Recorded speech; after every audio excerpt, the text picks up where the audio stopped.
You don't need dozens of ideas to grow. You need to know which 3 are already pulling people in. Today we're going to find them because the next level of growth comes down to one question. What's actually working on my channel? Because YouTube growth isn't random, it's pattern recognition. Welcome back. This is day 22 of the Creator Breakthrough series. And if you're watching this later, every video is numbered and organized in a playlist. So go back to day 1 and move through step by step.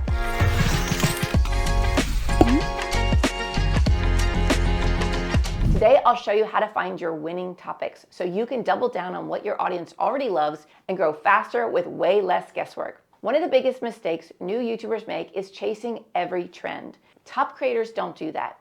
They scale what's already connecting. They find the overlap between what the audience craves and what they love creating, and then they go deep. And the best part, YouTube gives you all the data you need. It's already there. You just have to know what to look for. So I've seen creators multiply their growth by 10 times simply by identifying one topic pattern and turning it into a mini series. So let's walk through how to find yours. Your 3-part topic discovery system. Here we go. Step number 1, identify your top 3 performing videos. Step number 2, analyze why they worked. Step number 3, build a mini series to scale the pattern. Let's start with step number 1, identifying your top 3 performing videos. Your audience is already telling you what they want, not through surveys, not through guesses, through data, clicks, watch time, and comments. Beginners often miss this because they only look at views, but views alone don't tell you if the video is good. They only tell you it got pushed. Here's how to actually find your top performers. How to find the winning content. Open YouTube Studio. Go to your analytics. Hit the See More button under the chart that shows up. Sort your videos by views in the last 28 days. Recency matters here.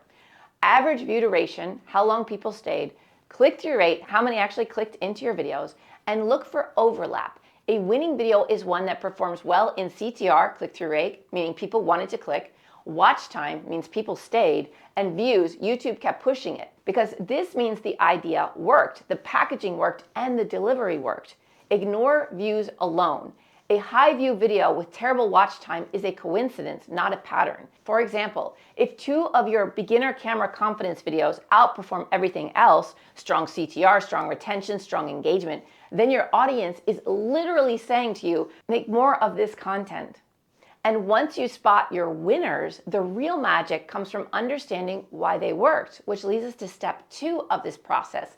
Analyze why they worked. This is where beginners go from guessing to growing. Top performing videos always have a pattern behind them. When you learn the pattern, you can repeat it intentionally. Think of it like reverse engineering your own success. Break each winning video down using these lenses. Number 1, topic. Ask, what problem did this video solve? Why did viewers care? Beginners often talk around the problem. Winning videos solve it directly. For example, how to edit faster. That's clear, results-driven, and instantly valuable. Number 2, you want to look at your title and thumbnail. What emotion did you trigger? Was it curiosity, relief, tension, validation, urgency? This is most often overlooked as well, but emotion is what makes people click, not logic. Then thirdly, you want to look at structure. How did the video flow? Was it step-by-step? Was it story-led? Was it demonstration-focused? Was it list-based? And then check the retention. Where did people stay the longest? Where did they drop off? This shows exactly which structure your audience responds to. Then fourthly, you want to look at tone. Sometimes tone is the entire difference. You can ask yourself, were you more relaxed in the video that did well? Or were you more direct? Or were you more encouraging? More energetic maybe? Beginners commonly underestimate tone, but viewers feel it instantly. And number 5, delivery. Did you speak clearly? Did you use better pacing in that video? Did you show visuals or B-roll more often? Or did you demonstrate something instead of just talking about it? Did you use faster cuts or cleaner edits? Did you hire an editor for that video? Small improvements compound massively. Here's some homework for you. Fill this out for each winning video. My audience loves when I blank about blank with a blank tone. For example, my audience loves when I teach editing tips with a calm step-by-step tone. This becomes your creative compass. Now that you know why it worked, your next move is to scale that pattern so YouTube sees you as an authority, which leads me to step number 3 in this 3-part process. Build a mini-series to scale the pattern. YouTube rewards depth, not randomness. When your channel clusters multiple videos around one theme, you build authority, viewers binge it, watch time skyrockets, and YouTube says, oh, this creator owns this topic. Let's push this topic, or let's push them. Most creators spread themselves too thin with lots of different topics going on, but mini-series fix that instantly. So here's how to build your first mini-series. Number 1, you want to pick a winning topic. For example, filming with confidence. This is your core theme. Number 2, you want to create 3 to 5 supporting videos and make each video solve a smaller problem around the same theme.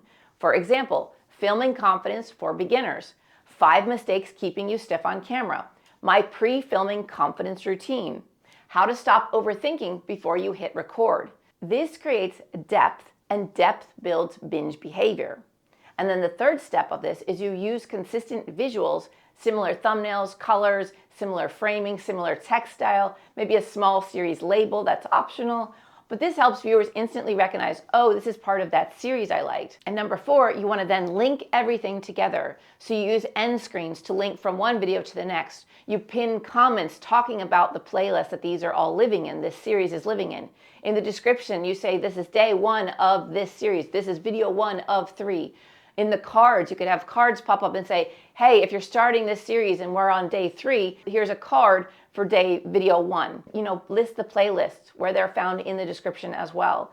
And tell viewers too, watch part 2 next. It builds on this step. And then you want to clip the best moments into shorts, because shorts bring new people in. Playlists keep them in, and series turn them into fans. And this is how you create your first content cluster. Once you turn one winning topic into a full cluster, you unlock something powerful. You'll never run out of ideas again. The data will feed your creativity. Every creator has a few videos that quietly reveal their direction. They're your audience saying to you, more of this, please. And when you stop chasing randomness and start scaling your natural strengths, YouTube stops feeling like a gamble and starts feeling like a collaboration. Your data isn't cold, it's a map. Follow it. Open your YouTube studio, identify your 3 top performing topics, write down what they have in common, plan your next video around that winning pattern.